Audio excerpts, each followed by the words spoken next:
नमस्कार दोस्तों, प्रयास एकेडमी के ऑनलाइन प्लेटफॉर्म पे आपका हार्दिक स्वागत है।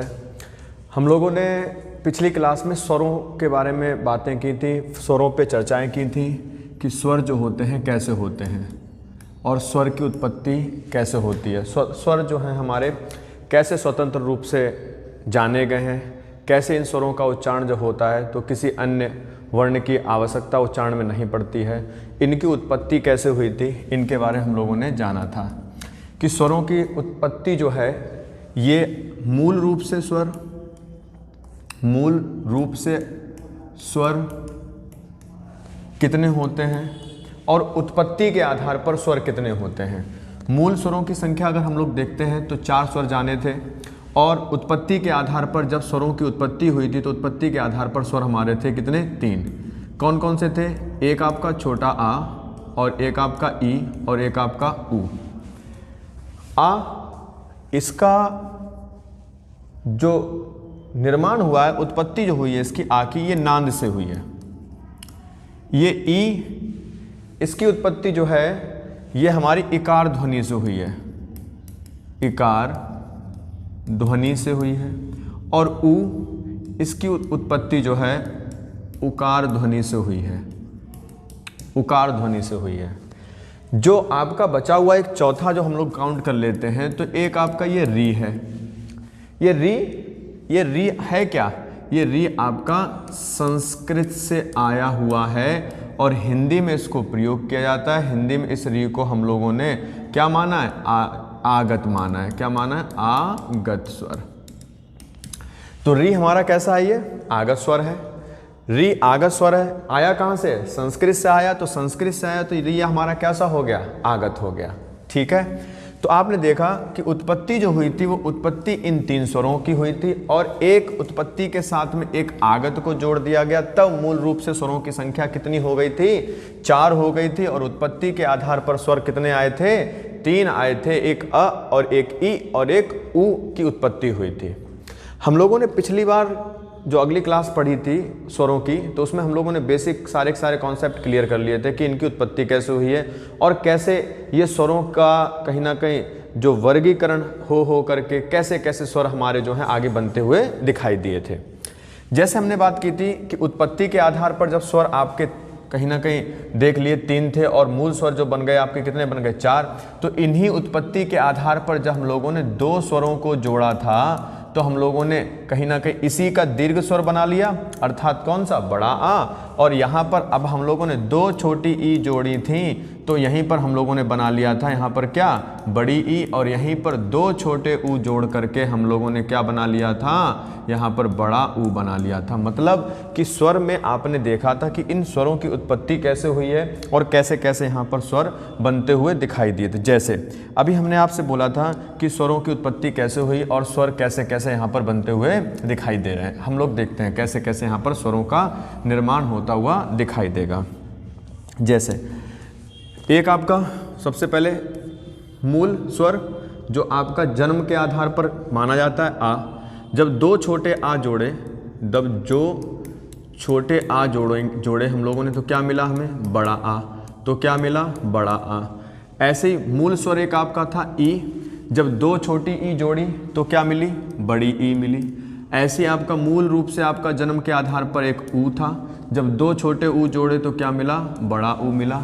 और एक आपका री, ये संस्कृत का कौन है? आगत है। संस्कृत का आगत है। फिर अगर हम लोगों ने आ के बाद ई जोड़ा तो आ ई से ए, और जब हम लोग आ के बाद ऊ जोड़ेंगे तो आ ऊ से ओ हो जाएगा। मतलब कि अगर आ के बाद हम लोगों ने ई जोड़ा था तो क्या हुआ? आ ई से ए हो गया था। और अगर हम लोगों ने आ के बाद में ऊ जोड़ा है तो क्या हो जाएगा? आ ऊ से ओ हो जाएगा। क्लियर है? अब देखो ए मिल गया था तुम्हें।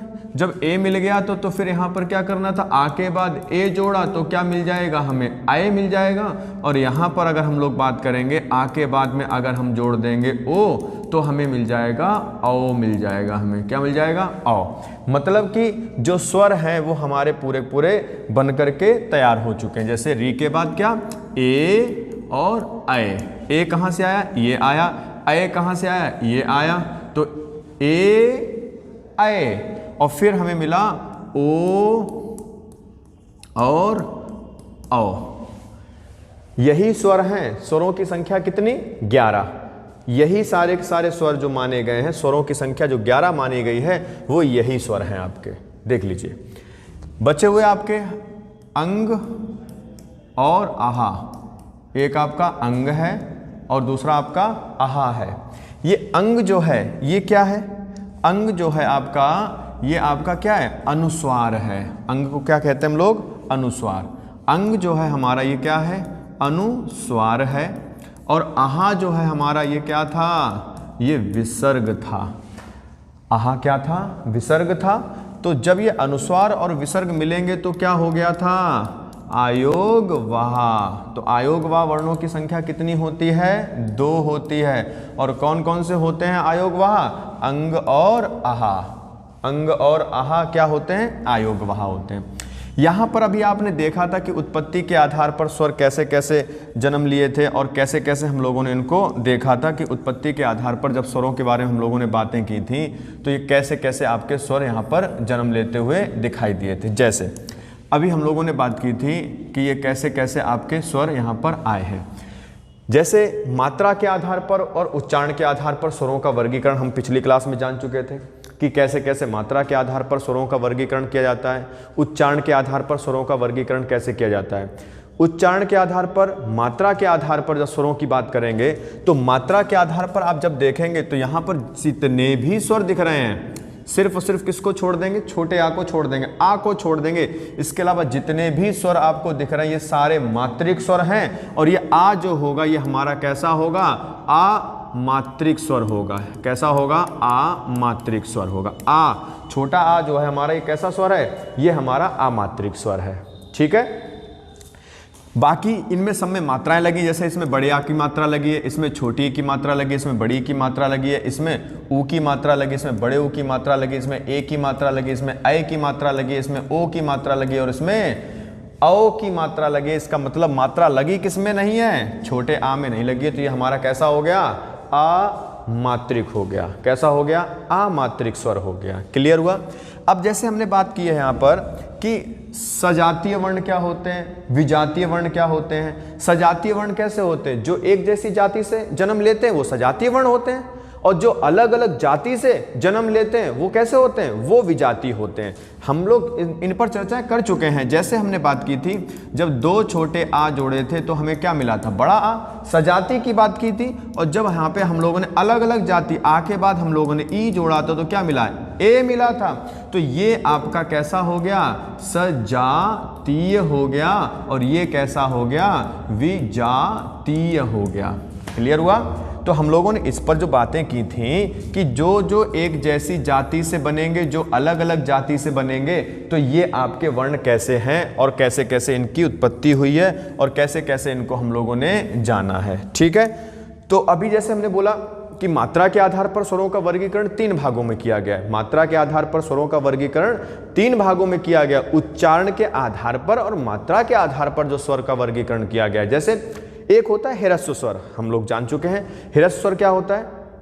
जिसके उच्चारण में समय लगे कम, जिनके उच्चारण करने में समय लगे कम, वो क्या? ह्रस्व स्वर। जिसके उच्चारण में समय लगे ज्यादा, वो क्या? दीर्घ स्वर। और जिसके उच्चारण में समय लगे दीर्घ से भी ज्यादा, तो वो होते हैं हमारे पुलुप्त स्वर। अब जो पुलुप्त स्वर जो आए हैं यहाँ पर, जैसे ह्रस्व स्वर की बात करें तो ये हमारा कैसा? अ ह्रस्व स्वर है, इ ह्रस्व स्वर और उ ह्रस्व स्वर है। रीजन यहाँ पर कारण यह है कि इनके उच्चारण में समय लग रहा है कम, और जिनके उच्चारण में समय लगेगा ज्यादा वो सारे कैसे होंगे? दीर्घ होंगे। क्योंकि उच्चारण में इस री को तो बाहर कर दिया है, उच्चारण में इसको हम लोग गिनते नहीं है, इसलिए हमने बोला अ, आ, ई, उ, ए, ऐ, ओ, औ। यही 11 जो स्वर यही आपके उच्चारण की दृष्टि जो 10 स्वर हैं, इन्हीं के जब हम लोग उच्चारण किया था तो आपने देखा इस आ के उच्चारण में, इस ई के उच्चारण में और इस उ के उच्चारण में समय लगा है कम, और सबके उच्चारण में समय लगा है ज्यादा। इसलिए ह्रस्व स्वरों की संख्या कितनी? 3। ह्रस्व स्वर कितने होते हैं?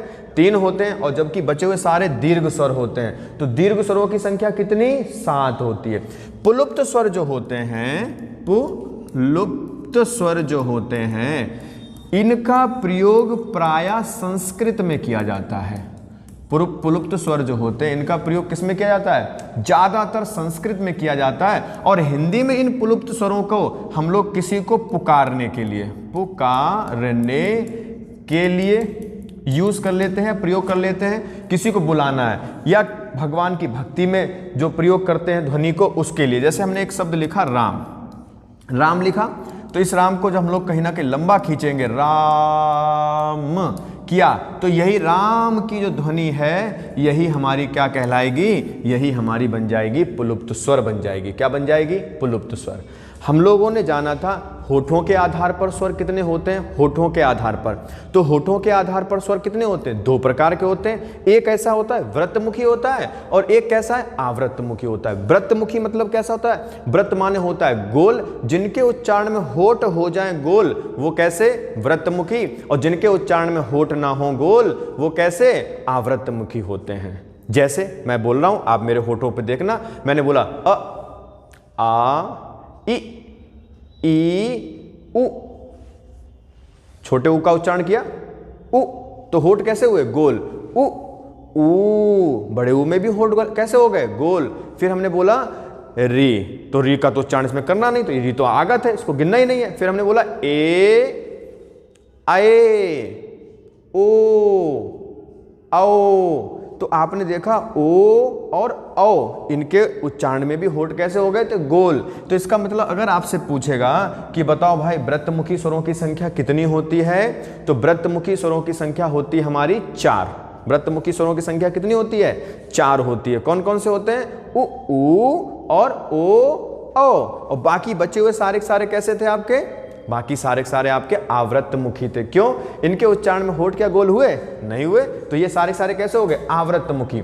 एग्जाम की दृष्टि से इन्हीं व्रतमुखी स्वरों को हम लोग गोलीय स्वर भी बोल सकते हैं। जिनके उच्चारण में होठ हो जाए गोल, वो कैसे? गोलीय स्वर। और जिनके उच्चारण में होठ ना हो गोल, वो कैसे? अगोलीय स्वर कहलाते हैं। हम लोगों ने होठों के आधार पर स्वरों को जान लिया, हम लोगों ने मात्रा के आधार पर स्वरों को जान लिया था। पिछली वीडियो में आप देखेंगे तो आप देखेंगे मात्रा उच्चारण के आधार पर स्वरों का वर्गीकरण कर चुके थे, होठों के आधार पर स्वरों का वर्गीकरण कर चुके थे, और हम लोगों ने कहीं ना कहीं जिह्वा के आधार पर भी हम लोगों ने शायद वर्गीकरण कर लिया था। अगर कर लिया था तो पिछली वीडियो में देख लेना, नहीं कर लिया तो एक बार मैं रिवीजन कराता हूं। जैसे मैंने क्या बोला था, जिह्वा के आधार पर कैसे हम लोग स्वरों को बांटते हैं। जिह्वा के आधार पर, जीभ के आधार पर स्वरों का वर्गीकरण जो होता है वो कितने भागों में होता है? 3 भागों में होता है। जीभ के आधार पर स्वरों का वर्गीकरण कितने भागों में होता है? 3 भागों में होता है। कैसे कैसे? जीभ के जब अगले हिस्से से ध्वनि का उच्चारण किया जाए, जीभ के अगले हिस्से से ध्वनि का उच्चारण किया जाए तो अग्र स्वर, और जीभ के बीच वाले हिस्से से जब ध्वनि का उच्चारण किया जाए तो मध्य स्वर, और जब जीभ के पिछले हिस्से से ध्वनि का उच्चारण किया जाए तो समझ लेना पश्च स्वर। जीभ का अगला हिस्सा, जीभ का अगला हिस्सा कौन सा? अग्रभाग, अग्र स्वर। अग्रभाग से उच्चरित होने वाली ध्वनि जो होगी वही अग्र स्वर का निर्माण करेगी। मतलब क्या हो गया कि अग्रभाग से कौन सा स्वर होगा? अग्र स्वर का उच्चारण होगा। और जीभ के बीच वाले भाग से आपका क्या होगा? मध्य स्वर बन जाएगा। मतलब जीभ के मध्य भाग से जब ध्वनि का उच्चारण होगा तो क्या हो जाएगा? मध्य स्वर हो जाएगा। और जब जीभ के पिछले वाले हिस्से से ध्वनि का उच्चारण होगा, पश्च भाग से होगा उच्चारण, तो बन जाएगा आपका क्या? पश्च स्वर। बोलो, जीभ का अगला हिस्सा ये, तो जीभ का जो अगला हिस्सा है इसके सहायता से जो ध्वनि का उच्चारण वही अग्र स्वर होंगे। कैसे? हमने बोला अ, आ, ई। जैसे हमने बोला ई और ई, जब हमने बोला तो ई और ई के उच्चारण में जीभ का अगला हिस्सा हमारा काम किया है। अर्थात अग्र स्वर की श्रेणी में हमारा एक तो छोटी ई और एक हमारी बड़ी ई आ गई।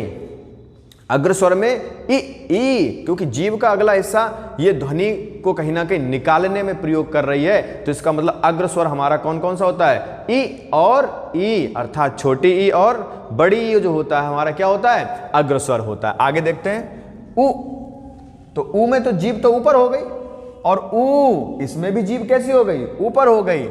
ए, जब आपने ए ध्वनि बोली ए, तो देखो जीभ फिर से, जीभ का अगला हिस्सा जो है ये फिर से ध्वनि को निकालने में, ए ध्वनि को देखो कैसे, ये ध्वनि का जो उच्चारण हो रहा है कैसे हो रहा है, ए और ए। तो ये दोनों जो आपने देखे हैं, ये आपने देखे, एक आपने देखा था छोटी ई और बड़ी ई, और ए और ए, तो ये आपने देखे अग्र स्वर हो गए। मतलब जब जीभ के अगले भाग से किसी ध्वनि की उत्पत्ति हो या ध्वनि निकले तो वो हमारे कैसे, अग्र स्वर होते हैं। और जब जीभ के बीच वाले भाग से ध्वनि का उच्चारण हो, हमने बोला अ, हवा में बिल्कुल जीभ है, फ्लैट है, हमने बोला अ, तो अ ना तो अगले भाग से ध्वनि और ना ही पिछले भाग से ध्वनि का उच्चारण हो रहा है।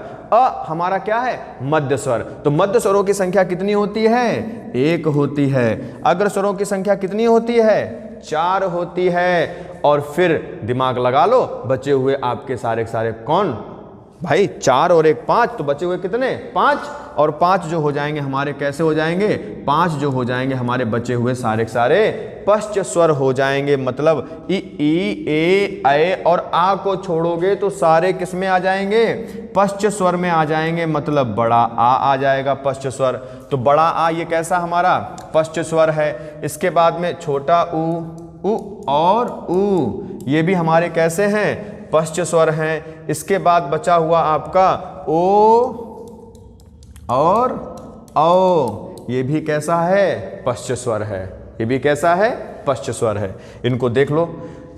आगे हम लोगों ने बात की थी कि जैसे हम उच्चारण की दृष्टि से बात कर चुके हैं, हम होठों के आधार पर स्वरों का वर्गीकरण कर चुके हैं, हम जिह्वा के आधार पर भी स्वरों का अगर हम वर्गीकरण कर चुके हैं, तो आप देखेंगे कि मुंह खुलने के आधार पर, जब मुंह खुले हमारा, तो मुंह खुलने के आधार पर स्वरों को कितने भागों में बांटा जाता है। मतलब कि जब मुख द्वार पूरा खुला हो, ये मुंह है, ये मुख द्वार जब पूरा खुला होगा तो इसको हम लोग क्या बोलेंगे, जब मुख द्वार, जिन वर्णों के उच्चारण में मुख द्वार पूरा खुला हो वो हमारे होते हैं विवृत स्वर होते हैं। क्या होते हैं, विवृत स्वर होते हैं। मतलब कि मुख द्वार खुलने के आधार पर स्वरों को कितने भागों में बांटा जाता है, 4 भागों में बांटा जाता है। नंबर 1 विवृत स्वर। विवृत स्वर मतलब जिसके उच्चारण में मुख द्वार पूरा खुला हो, जिसके उच्चारण में मुख द्वार पूरा खुला हो, जिसके उच्चारण में मुख द्वार पूरा खुला होता है वो विवृत स्वर होते हैं। और जिनके उच्चारण में मुख द्वार कैसा हो, मुख द्वार आपका कैसा, आधा खुला हो, जिसके उच्चारण में मुख द्वार कैसा हो, आधा खुला हो। तो आधा अगर मुख द्वार खुला होगा तो आपका कौन सा कहलाएगा, अर्धविवृत स्वर कहलाएगा। सम्मृत स्वर कैसा है, जब मुख द्वार लगभग बंद हो, मुख द्वार कैसा हो, लगभग बंद हो, तो आपका कौन सा होगा, सम्मृत स्वर होगा। और जब मुख द्वार आधा बंद हो तो आपका होगा अर्ध सम्मृत स्वर होगा। जैसे हमने बोला, हम लोग स्वर को फिर से पढ़ते हैं, देखते हैं।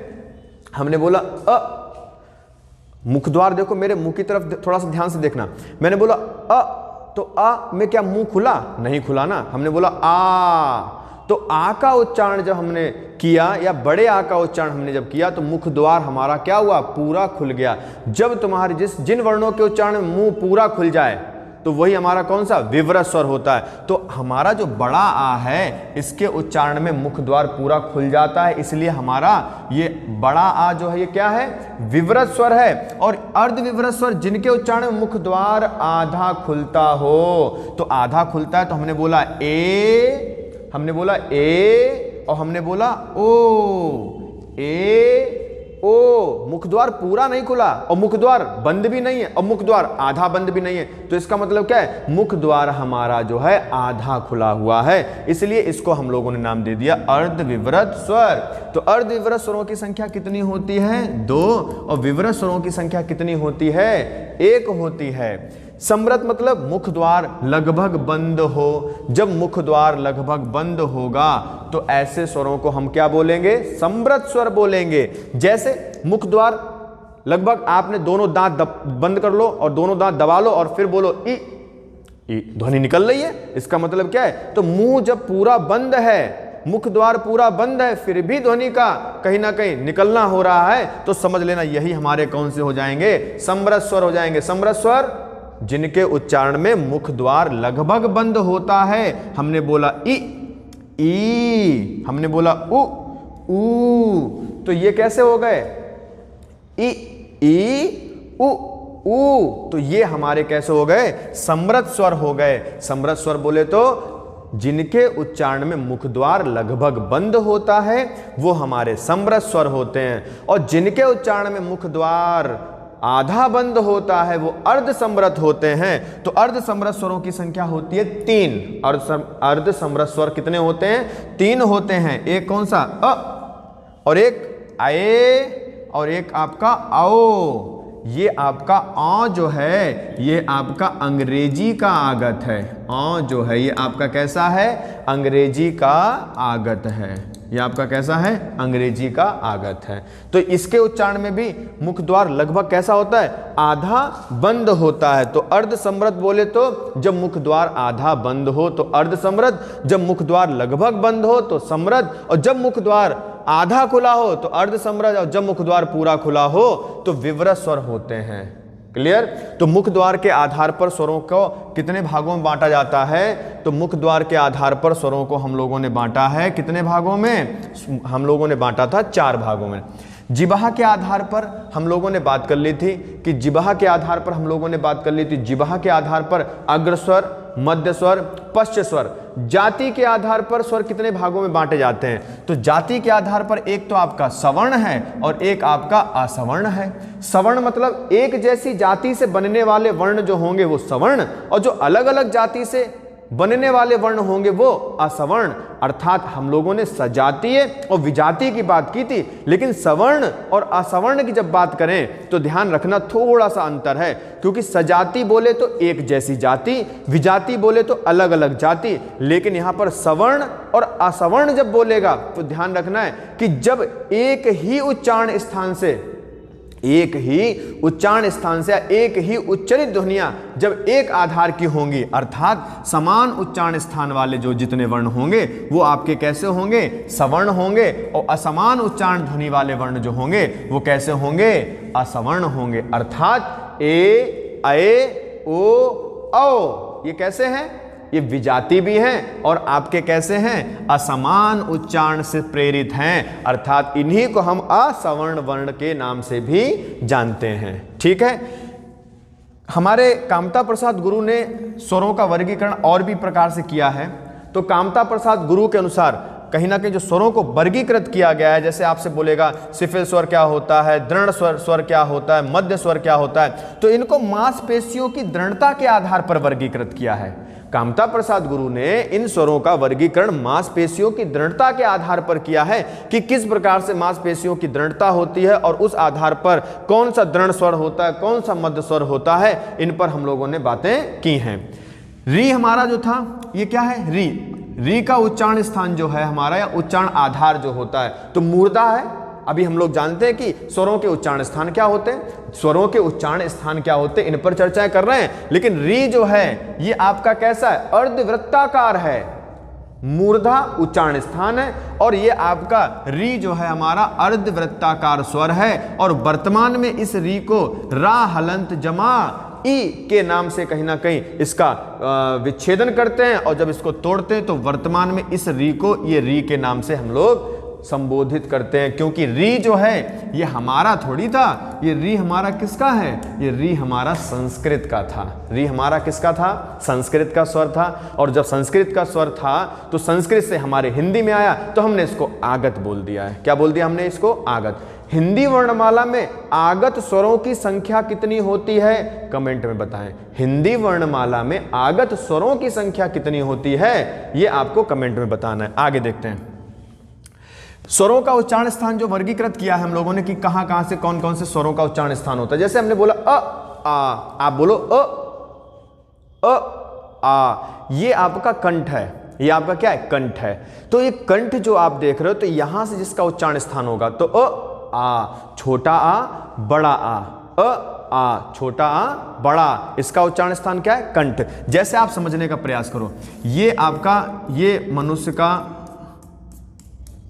थोड़ा सा कंकाल बनाने का प्रयास किया है, तो ये हमारे फेफड़े। कोई भी स्वर या कोई भी व्यंजन, कोई भी वर्ण का उच्चारण होता है तो हवा, हमारे जो वायु है, ये वायु हमारे कहाँ से भरना शुरू होती है? फेफड़ों से। अर्थात इसी को हम लोग क्या बोलते हैं? प्राण बोलते हैं। क्या बोलते हैं? प्राण बोलते हैं। अभी आगे हम लोग जब जानेंगे अल्प प्राण क्या होता है, महाप्राण क्या होता है, तब आप समझेंगे अच्छा इस प्राण का शाब्दिक अर्थ वायु से भी होता है। यस, ये वही वाला वायु है।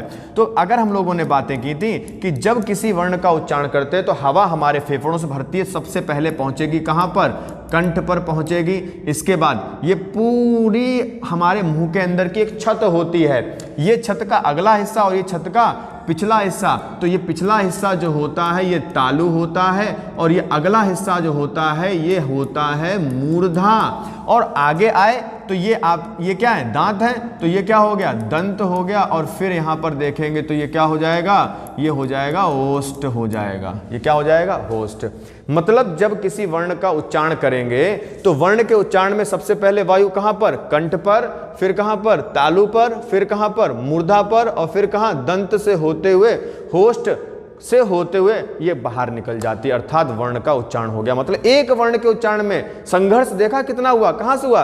ये आपका कहां से हुआ? फेफड़ों से हवा भरनी शुरू हुई, और फेफड़ों जब हवा भरनी शुरू हो जाएगी तो आपकी सबसे पहले कंठ, तालु, मूर्धा, दंत होते हुए होष्ठ से बाहर निकल के आएगी। ठीक है, तो देखो आ, इसका उच्चारण स्थान क्या है? कंठ है।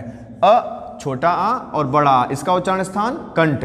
ई और ई, इसका उच्चारण स्थान क्या है? तालु। उ और उ, इसका उच्चारण स्थान क्या है? होष्ठ।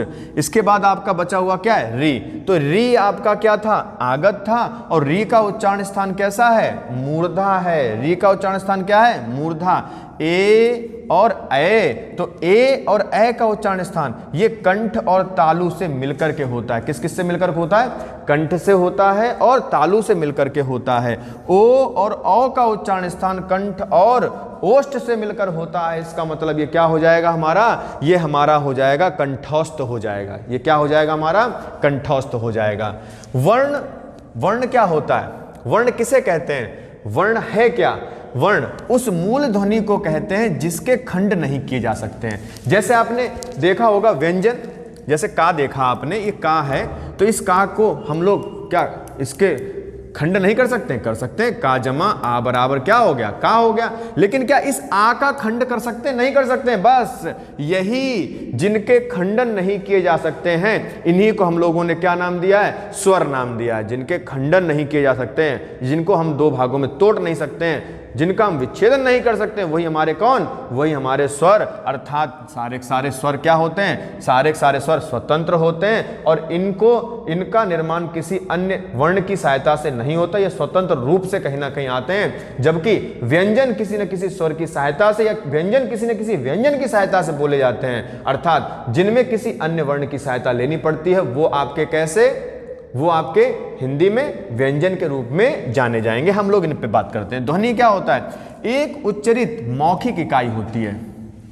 ध्वनि क्या होता है? एक उच्चरित मौखिक इकाई होती जिससे हम अपनी बात को किसी के सामने बोल करके प्रस्तुत करते हैं, वही मौखिक इकाई जो होती है उसी को हमने क्या कहा? ध्वनि। और ध्वनि जो होती है भाषा की सबसे छोटी इकाई। ध्वनि जो होती है भाषा की कैसी होती है? सबसे छोटी अलिखित इकाई होती है। कैसी होती है? लिखित इकाई होती है। भाषा की सबसे छोटी अलिखित इकाई कौन होती है? ध्वनि। जबकि भाषा की सबसे छोटी लिखित इकाई जो होती है वर्ण और अक्षर होती है। भाषा की सबसे छोटी लिखित इकाई ऐसी कोई भाषा की इकाई जिसको लिखकर व्यक्त करें, तो लिखकर जब व्यक्त करेंगे तो या तो आप वर्ण या अक्षर बनाएंगे, तभी अपनी बात को कहीं ना कहीं प्रस्तुत कर पाएंगे। लेकिन ध्वनि इसको लिख करके व्यक्त नहीं किया जा सकता, इसलिए आपकी कैसी होगी? भाषा की सबसे छोटी इकाई जो होती है अलिखित।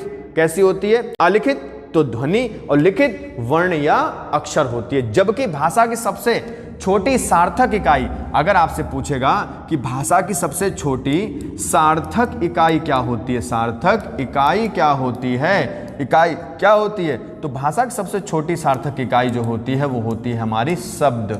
मतलब कि जब आप दो वर्णों या दो से अधिक वर्णों को जोड़ करके एक शब्द का निर्माण नहीं करेंगे तब तक वो शब्द कोई अर्थ नहीं दे पाएगा। मतलब सार्थक बोले तो सार्थक इकाई की जब बात करेंगे तो भाषा की सबसे छोटी सार्थक इकाई क्या होती है? शब्द होती है। जबकि भाषा की सबसे छोटी आलिखित इकाई कौन होती है? ध्वनि। और भाषा की सबसे छोटी लिखित इकाई वर्ण या अक्षर होती है। अक्षर क्या होता है?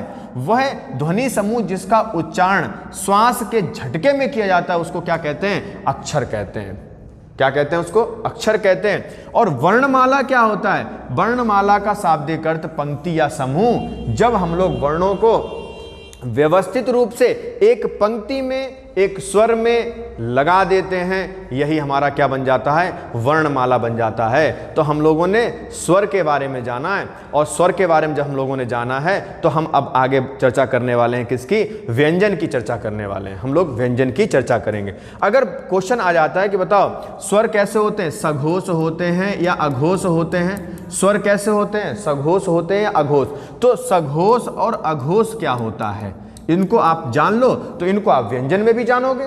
रीजन, कारण क्या है? देखो सघोष, घोष माने होता है कंपन। घोष माने क्या होता है? कंपन। जब स्वर तंत्रियों में कंपन हो तो घोष या सघोष, और जब स्वर तंत्रियों में कंपन ना हो तो आपका क्या होगा? अघोष। क्या होगा? अघोष। आ माने नहीं और घोष माने कंपन। जब स्वर तंत्रियों में कंपन हो तो आपका कौन सा स्वर होगा? जब स्वर तंत्रियों में कंपन नहीं हो तो आपका कौन सा स्वर होगा? अर्थात हिंदी में समस्त स्वर सघोष होते हैं या अघोष होते हैं, ये आप कमेंट में बताएं। हम अगली वीडियो में आपको बताते हैं। धन्यवाद।